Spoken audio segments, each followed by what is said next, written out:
Hi, everyone, and welcome to Ashram Talks. I'm really excited for today's episode as we dive deeper into the Bhagavad Gita. Recently, we've seen Arjuna, who represents us in times of crisis, reach a moment of deep surrender. He turns to Krishna and he's ready to receive guidance. And it's this attitude of humility and letting go of the ego that opens the door to spiritual wisdom. And this doesn't apply to Arjuna alone. It's a reminder for all of us whenever we're feeling lost or overwhelmed. Today we'll dive into verse 8 of the second chapter, and Haripriya is joining us once again to guide us through this journey. If this is your first time with us, she's one of our speakers, and in addition to holding a degree in psychology, she has dedicated her life to spiritual practice in the Bhakti tradition. Haripriya, if you're ready, please feel free to dive right into today's topic. Thanks for being here. Thank you. Yes. Welcome, everyone. I have also someone live here, so I might turn sometimes and face them. So it's a pleasure to be here, an honor. I feel so grateful. And we're doing chapter 2, if you want to follow along, verse 8, text 8.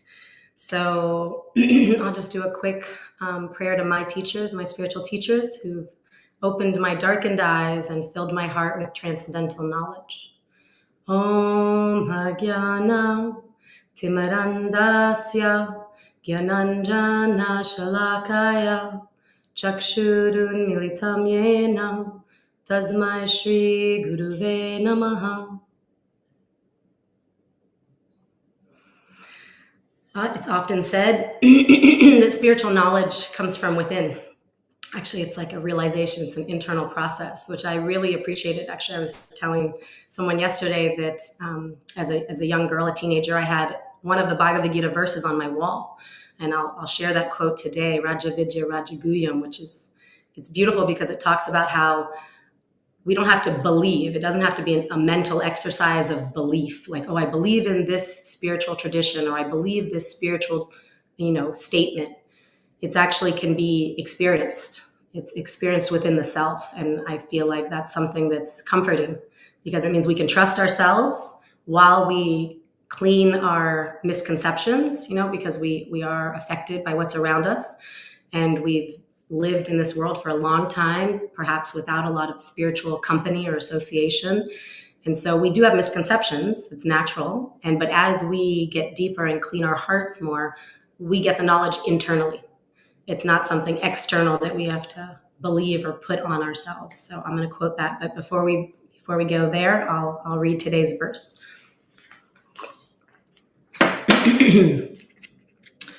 So Arjuna, so for those of you who are just joining, there's been some amazing speakers previous and they've set the scene, but ultimately Arjuna is in this really challenging situation. And he's in like basically one of the hardest situations we can materially experience, which is related to the death of loved ones. And it's even worse than that because it's whether or not he participates in a war. So you can only imagine. We luckily don't have these kinds of situations where our family members are on both sides of a battlefield and there's an actual war at stake, and where we have to, if it's our duty as a warrior, as a let's say a military personality, we have to fight. So he's in the situation and he's experiencing pain, anxiety, turmoil, and he's speaking to Krishna. And I'll read the verse. I can find no means to drive away this grief, which is drying up my senses. I will not be able to destroy it. I will not be able to destroy the grief, even if I win an unrivaled kingdom on earth with sovereignty like that of the demigods in heaven. So we're going to unpack that a little bit. So what Arjuna is speaking about is saying that even if the outcome is positive for him, even if he wins this war and his brother Yudhisthira who is the rightful king because he's just and has morals and integrity, and he will actually provide more safety for the society at large. So that's why he's in this battle, because it's been the kingdom has been usurped by someone who's full of anger, selfishness, self-centeredness and cruelty, etc. So ultimately, a lot is at stake. And when he thinks about this, he says, even if we win, and even if I become the ruler of basically an unrivaled kingdom. So we can't imagine, really, let's think about what kingdom means. Like sometimes the goal in this material realm is, to have a large house, or to have an amazing job, or to have a beautiful spouse, or a nice family, or, lots of land, hundreds of acres, or a large estate. So there can be all kinds of material goals. And in this situation, he's talking about if the material thing that he accomplishes, that he gains, is larger than all of that, is worth, let's say, trillions of dollars, just to put it some reference point. So it's tremendous. And he's saying, even if that happens, even if I get something that's unrivaled, means I'm the most powerful personality on earth. That's ultimately what it means, unrivaled. So I'm the most powerful person. I'm the most wealthy person. I have trillions. You can understand, like, not hundreds of millions, not billions, not hundreds of billions, but trillions of dollars, which is obviously very hard to imagine. But you can imagine the most money you could imagine. He has that. He has wealth beyond our capacity to even fathom. Even if he had all of that, he cannot drive away the grief and pain that he's experiencing. And he uses the words earlier that this grief, this pain that he's experiencing, is drying up his senses. So in this kind of sphere that we live in, the sphere, it's a material sphere, right? We live in this material world. Things are made of matter. And in this sphere, our senses are usually where we get our so-called happiness, right? So we can imagine, like, when our eyes see something beautiful we're enjoying, or when our tongue tastes something delicious, or, maybe we're getting a massage and our body's experiencing something pleasurable. So Srila Prabhupada, who actually translated the Gita that I'm reading, he, in his purport and in his classes, you can hear lectures actually online. You can find lectures that he spoke about these different verses. So I was listening to the verse, this verse that he was sharing about, and he spoke about how in this material realm that we live in, we're getting all of our so-called happiness from sense perception, from our senses, from some form of sense enjoyment. And he speaks really clearly that actually that's not real happiness, because we're not the senses. So the spiritual premise for every spiritual tradition is that we're a soul, right? We're consciousness. We're in the body. We are not the body. And so to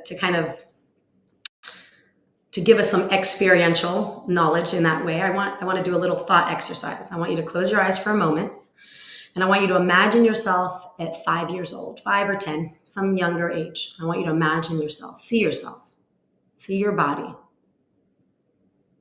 Now, when you look at this person, 5, 6, 7, 8 years old, when you see this child form of yourself, do you look at this person and say, who's that? No, of course not. You say, it's me when I was 5 or 6 or 7, right? So we know from science that every 7 years our cells change, and we don't have any cell in our body right now that we had when we were 5. So when we say that's me, but we know that every cell in our body is different, then what are we referring to? What's the me? It's consciousness. It's the self that's within that body, right? It wouldn't make any sense if it was the body, because the body is constantly changing.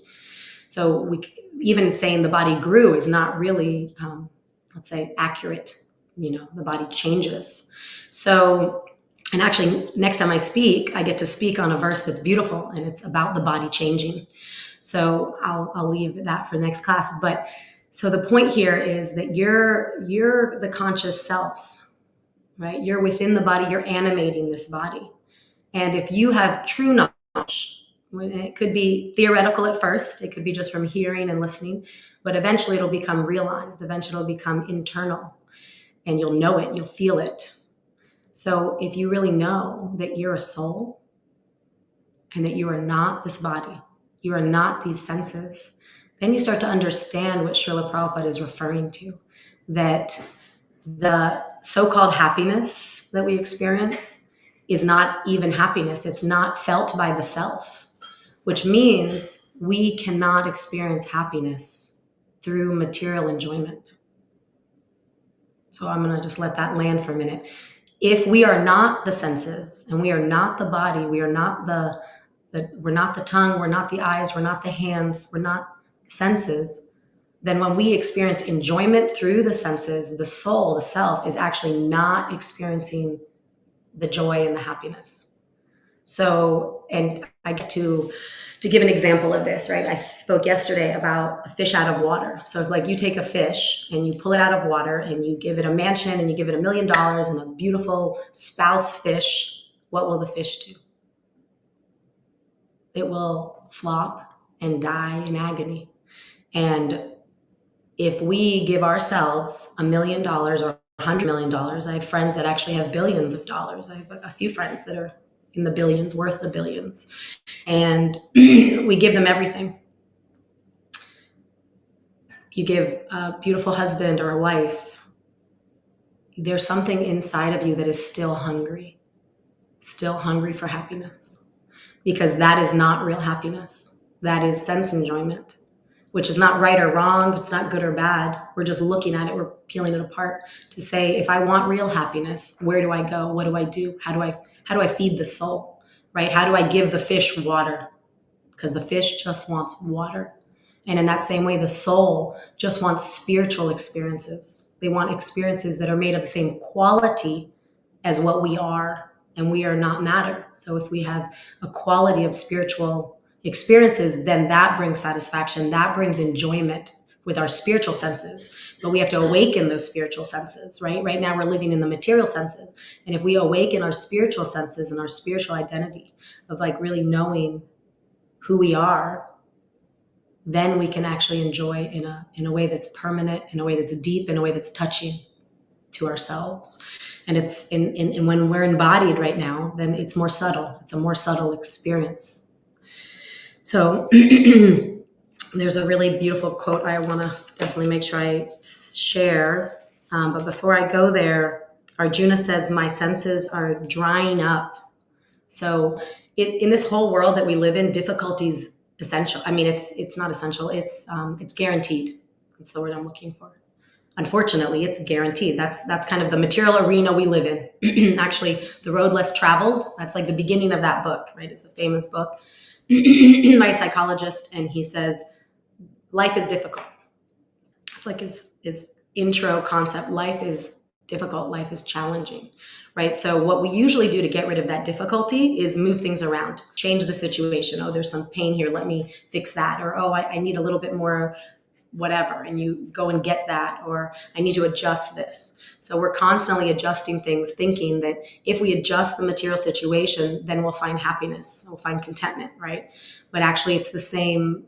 That's an illusion. Because there's going to be more challenges. The challenges are never ending. But if we accept that this world is full of challenges, then we can start to ask the real questions, which isn't, how do I change this challenge? How do I solve this challenge? We can ask the real question, which is like, why are we here? What's the point of all this? Why are we living on a planet where challenges are guaranteed? Now is the time to inquire, is another beautiful quote from the Vedic scriptures. Now, in the human body, we have something very precious, right? An animal, a fish, or an animal can't think, they can't have like an existential crisis of like, who am I? Who am I? Who's God? Is there a God? Am I made? Am I part of God? Does God love me? Do I have a relationship? What's the point of all this? Why am I suffering all the time? These are only human questions, right? So actually the Vedic scriptures talk about how lucky we are and that we take it for granted. We've been in this body this whole lifetime. So we just think, I'm a human. And that's an illusion. So you're a soul within this human body, and every body has some gifts. And in this human body, the gift is that we can actually inquire and ask the real questions, which is, why do I die? Right? None of us want to die. So like, why do we die? That's a strange phenomenon that every being doesn't want to die, and yet we're in a situation where we're guaranteed to die. That's bizarre. Like there's a reason. It's not just that life is miserable. There's a reason. This entire planet is actually meant for something else other than just rearranging our situation to experience what we think is happiness, right? So Srila Prabhupada used to say that a lot of times we think we're happy just when some suffering goes away. Like, oh, that was painful. Now I've solved that problem, so now I'm happy. Or, well, they're really suffering and I have it better, so I'm happy, I'm enjoying because at least I'm not as bad as they are. So the soul actually is hungry for something much more rich and satisfying. So, so Arjuna says, I can find no means to drive away this grief, even if I get everything my senses could imagine that they want. Power, fame, wealth on an unbelievable scale. There's no way I'm going to actually be happy, right? So he's sharing because we can't be happy when we have all these difficulties, right? But the way we got into these difficulties, the consciousness that we had when we got into these difficulties can't be the same consciousness to get us out, right? It's said that the consciousness that created the problem is not the same consciousness that's going to solve the problem, right? So then it begs the question, so what kind of consciousness do we want? And what are we doing to cultivate that consciousness? So a verse that I definitely wanted to quote, which I love very much, and I've seen since I was a teenager. Excuse me.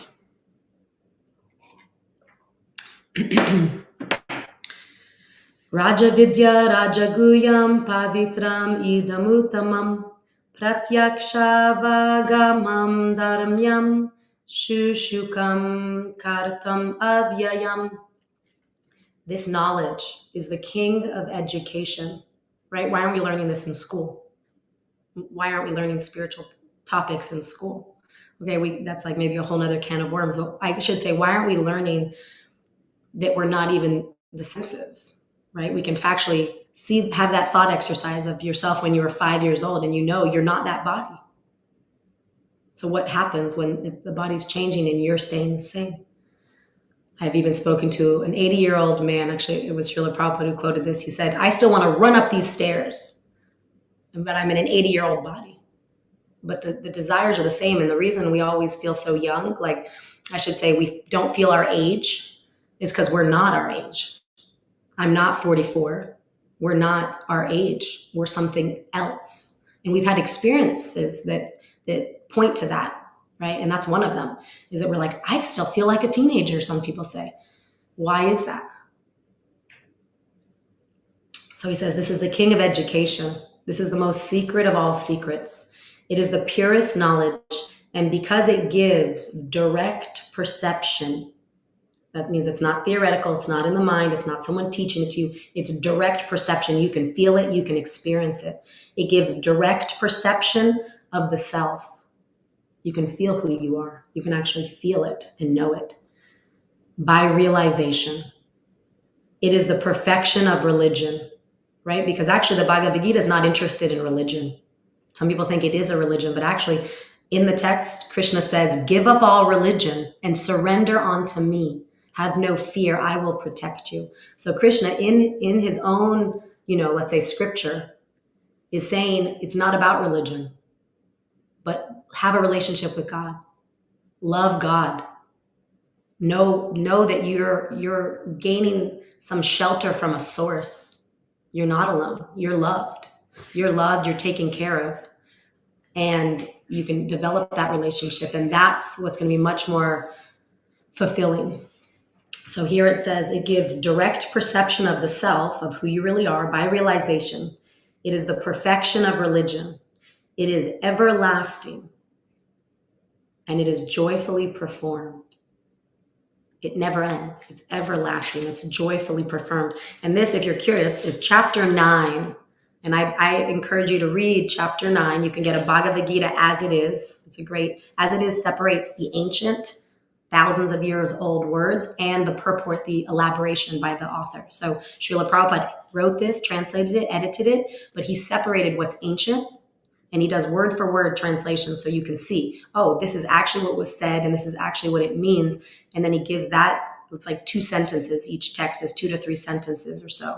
And then he writes a couple pages of his unpacking of that, right? But you can separate it. So if you want to read all of chapter 9, it might blow your mind. So that's just text 2 of chapter 9, and then it continues. So what he's referring to is this spiritual knowledge of who we really are. Now, that juxtaposed with where we live in the noise, right? Today's class is titled Stepping Out of the Noise and Pain. So where's the noise coming from? Where's the pain coming from? The pain is coming from a misunderstanding of who we are, a misidentification of who we are. And all the noise is like, you're scrolling and you see, oh, look at them. They're in Hawaii. Maybe I'll go there and that'll make me happy. Oh, look at that couple. Oh, they seem so sweet. If I just had a good husband, then I would be happy. Oh, that's the noise. That's the noise. Facebook, Instagram. You can search on Facebook and Instagram for Bhagavad Gita. So it doesn't mean it has to be noise. But the noise is the perpetuation of the lies in society, that if you just have this, this, and this, then your life will be blissful and everything will be great. No, wrong. Because then you're going to get old, and then all those things are going to go away, and then you're going to face death. And then how happy are you going to be? So instead of waiting until death comes knocking on our doors, let's inquire now, who am I? What happens at death? What happens to me when I leave this body? So, actually, an interesting side note, I had a friend whose spiritual teacher, who was in Vrindavan, India. He lived at the Vatican for a while, and he ended up leaving the Vatican because, according to this teacher, which I don't know, I can't claim to be true because I never went to the Vatican. I didn't read all the books, but he was studying there as, to be a spiritual mentor. And when he was there studying, he read books on reincarnation. And he was told that they don't want to talk about reincarnation because if a human knew that they lived forever, then they wouldn't take this life so seriously. That was one. That's like the positive concept. And then the other concept is like, they maybe wouldn't be fearful of death, and they maybe wouldn't, go to a priest right at death and like beg forgiveness or give alms or give some donation in hopes that their soul will be saved and they'll go back to this, to God. So there could be many reasons as to why that information wasn't given, but I found it unbelievably fascinating that in the Vatican there are books on reincarnation, and this is not what the priests are taught to teach others. So again, it doesn't have to be a belief, actually. So my brother, he was killed in a car accident when I was 20 years old, and I won't go into that in depth, but after he left his body, I had many, many experiences of that soul. I had many experiences. And at first I actually thought maybe I was going to die. I remember thinking, like, someone's in this room, I can feel them. I was living in Italy at the time. We had no electricity and we used candlelight. And I remember one night my candle was burning and I was kind of thinking, no, maybe I'm just imagining this. And I was kind of trying to push it off. And the candle flame became this big. Like, it was huge. And I thought, okay, I'm going to pay attention. I'm not going to just blow this off as like, some misunderstanding. I'm going to pay attention. And I went on to have many experiences and asked questions and got a lot of depth about how we're not the body, about how we are permanent, about how we never die, actually. And that love actually between my brother and myself, the souls, that was permanent. That was something I got to experience when my brother no longer was in his body. So I'm not saying all of us are going to get that experience, right? But I'm sure, see, what I appreciate about this philosophy is that God's personal. So if you're personal with God, you're going to get personal responses, right? If you're like generic, like I'm just supposed to look like this and do this, and then you're going to have a different experience. But I encourage you to have a real dialogue, a real personal one, and come as you are. So stepping outside of the noise means also quieting your mind, taking a few deep breaths, even thinking thoughts like, okay, I'm the soul. Okay, let me ask questions about that. Let me inquire about that. Because the noise is what keeps us on the rat race treadmill. That's the illusion. It's like, if I just go there. Well, I've met, and I've shared this before, but I think it's poignant. I used to be a yoga teacher and a yoga nidra teacher, and I'm a coach, and I have various practices. And I've worked with A-list actors, people who have fame, and they are suffering. And I have a friend I have a couple friends, but one that comes to mind, she is suffering, even though she's worth $900 million, her and her husband. So there's illusion. And I feel grateful. I was really seeking, and I asked these questions, and I was like, God, I want the truth. I want the truth. And so he introduced me to people who I thought had something that would make me happy. Come to find out, they're not satisfied. Then I get to ask more deep questions. What's going on? Why am I here? Who are you? What's my relationship to you? My source, God, whatever you want to call. We call it Krishna. Krishna means the one that's all attractive. So when you ask these questions, you might have to wait a little while for that dialogue to start, because say you haven't talked to a friend in many years, you have to reawaken. I'll say reawaken that dialogue. It's not like, God, you need to answer me right now because I finally turned to you. It's like, actually, God's been hanging out inside of our body as Paramatma, as intuition for lifetimes, waiting for us to just turn in, to quiet the noise, to stop scrolling, to stop buying into the illusion that money, fame, fortune, well, fortune is money, strength, beauty, love, that these things are going to satisfy us. They'll give us some happiness, some temporary so-called happiness. But what we actually are hungry for is permanent happiness, something that doesn't die when the body dies, something we carry with us, something we can keep. So that is what chapter 2 is about to bust open and unfold. And this is just verse 8. And Arjuna is sharing just from a very real place that we've all been in, difficult pain. Oh, thank you all for allowing me to share a little something. And I will just say, those who know what kirtan is one of those soothing balms to the soul, because what we spend time with matters, right? So that if we spend time with the noise, we're going to suffer. We're going to feel pain. If we spend time with other people who are in the rat race, trying to get on social media to make themselves famous so that they can feel like, I have 1,000 views. I have 300,000 views. We have to ask the question, are those people satisfied? And if they're not, then why are we following that noise? That's going to bring noise and pain. So then the balm is anything that is resonant with the spiritual energies that's within us. So that can be kirtan, so spiritual sound vibrations. So I'll leave you with just that, because obviously I don't want to say nothing about what actually brings the happiness, but I'm sure it'll be unpacked in many of those verses. This verse was very specific about how nothing material is going to bring me happiness. I'm in turmoil, I'm in pain, I'm suffering, as many of us experience in this world. So thank you. Thanks, Haripriya. And this is a topic we've discussed several times in your classes, and I think it's key point to understanding like nature of life. Like this wrong concept of what happiness is what has us tied up to different activities, trying to pursue this um, everlasting happiness we're looking for, which is we don't know where to look. And especially in those moments where we feel deeply unsatisfied because this world actually is not enough to make us really happy. Mm-hmm. And we come to these crisis moments. The mind is so powerful that still we don't realize what the problem is. So, Mm, especially for these moments when we don't know what to do, and we may have some knowledge, some spiritual knowledge, we may have heard about the soul, but still we don't feel, maybe it's just intellectual, right? So maybe we don't feel what it actually means, and still our mind is driving us crazy. So do you have any like recommendation or any, small step we could take every day, yeah. to come out from this? Thank you, Subhadra. Actually, so chanting Hare Krishna is huge. It's a spiritual sound vibration. And also reading Bhagavad Gita, actually. So in the Bhagavad Gita, there's many verses. And obviously you're listening here, which is beautiful and powerful.